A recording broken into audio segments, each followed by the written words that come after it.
Hello students, अगर आप इस बार कक्षा 10 और कक्षा 12 के बोर्ड एग्ज़ाम देने वाले हैं तो आपके लिए मैं बहुत ही इम्पोर्टेंट टॉपिक लेकर आया हूँ। कॉपी लिखने का तरीका आपको बता रहा हूँ। देखिए, जैसे आपकी ये कॉपी है तो आप कॉपी लिखते समय 3 चीज़ों को हमेशा याद रखेंगे, आपको नंबर अच्छे मिलेंगे। कैसे?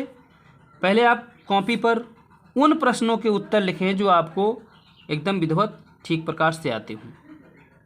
फिर उसके बाद जो प्रश्न के उत्तर नहीं आते हैं वो आपको बाद में लिखना है।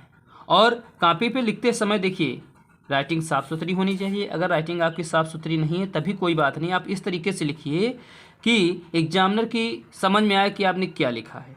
और कभी भी कोई कॉपी लिखिए तो उसमें जो वर्ड आप बनाते हैं, वर्डों में देखिए, ये देखिए, एक एक पेन का गैप होना चाहिए। प्रत्येक वर्ड के बीच में एक एक पेन का गैप कम से कम होना चाहिए। और आपका पेन ऐसा होना चाहिए जो थोड़ा अट्रैक्टिव, यानी कि जिससे अगर आप लिखें तो वो इतना बढ़िया चले कि वो थोड़ा अट्रैक्टिव करे। जैसे देखिए कॉपी में, हमारी कॉपी में देखिए आप कितना बढ़िया लिखा हुआ है। तो इस तरीके से आपको ऐसा पेन चूज करना है कि जिससे आप लिखें तो देखने में बेस्ट लगे, थोड़ा अट्रैक्टिव लगे, थोड़ा गाढ़ा चलने वाला पेन लीजिए। और उसके बाद आप शुरुआत के 4-5 पन्नों में वही प्रश्न लिखें जो आपको विधिवत आते हैं। ये देखिए, इस तरीके से शुरुआत के 4-5 पन्ने आपको बढ़िया लिखना है। और हमेशा याद रखिए, कोई भी हेडिंग वगैरह डालें, कोई भी हेडिंग वगैरह डालें तो स्केच से डालें या फिर ब्लैक पेन से डालें जो थोड़ा मोटा चलता हो।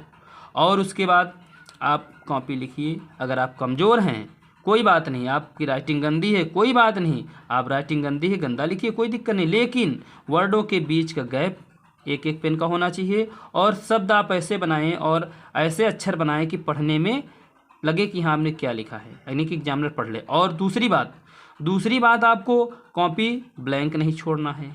कॉपी में आप लिखें ज़रूर। अगर मान लीजिए 10 प्रश्न हैं, 10 में से आपको 5 प्रश्न आते हैं तो 5 प्रश्नों के उत्तर आप लिख देंगे। उसके बाद 5 प्रश्नों के उत्तर आपको नहीं आते हैं तो आपको क्या करना है, जो प्रश्न जिस पार्ट का है, जिस लेसन का है, अगर उस लेसन से संबंधित कोई चीज़ आपको आती है तो आप आंसर नंबर डाल करके उसी प्रश्न का उत्तर लिखेंगे और उसमें उस लेसन से संबंधित जो चीज़ आपको मालूम है वही लिख देंगे। और दूसरी बात, आपको कॉपी अगर लिखते समय कोई गलती हो जाए, 1-2 वर्ड आपके बीच में गलत हो जाए तो उसको काटो मत, उसको जो कहते हो पड़ा रहने दीजिए। और अगर बाई चांस आपको काटना भी है तो देखिए यहाँ पर, ये देखिए इस तरीके से ऐसे काटना है आपको।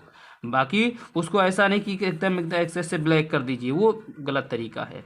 और एग्जामिनर कहता है कि अगर आप कॉपी पर लिखेंगे तो हम आपको नंबर देंगे। आप कॉपी पर लिखिए और बढ़िया से लिखिए, जितना आपसे हो सके उतना बढ़िया लिखिए। और दूसरी बात, आप कॉपी पर कोई भी इमोशनल चीज़ें नहीं लिखेंगे। जैसे कुछ लोग होते हैं जय श्री राम लिख देते हैं, जय माता दी लिख देते हैं, या और कोई चीज़ें लिख देते हैं, तो ये सब चीज़ें नहीं लिखना। और आपको ये भी याद रखना, आप इमोशनल चीज़ें ये भी नहीं लिखेंगे कि सर मैं बहुत गरीब स्टूडेंट हूँ, कृपया मुझे पास कर देना, अगर मैं पास नहीं हुआ तो ये कर लूँगा, वो कर लूँगा, ऐसा करूँगा, वैसा करूँगा, और मेरे पापा मुझे मारेंगे और मैं बहुत गरीब हूँ। ये सब आपको नहीं लिखना है। आपको इधर उधर की बातें बिल्कुल भी नहीं लिखनी है।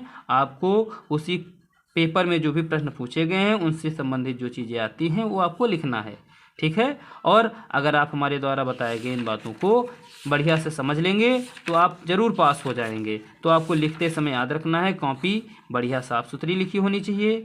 और अगर कहीं पर कोई कटिंग हो जाती है, गलती हो जाती है, तो उसको बहुत ज़्यादा हाईलाइट नहीं करना है, उसको 1-2 वर्ड आपको छोड़ देने, गलत हो जाए तो छोड़ दीजिए, कोई बात नहीं। बस ये याद रखना है, शुरुआती जो आपके 2-4-6 पन्ने होंगे उन पर बढ़िया साफ साफ लिखेंगे और सही सही लिखेंगे। जो प्रश्न आते हैं उन्हीं के उत्तर आपको लिखना है।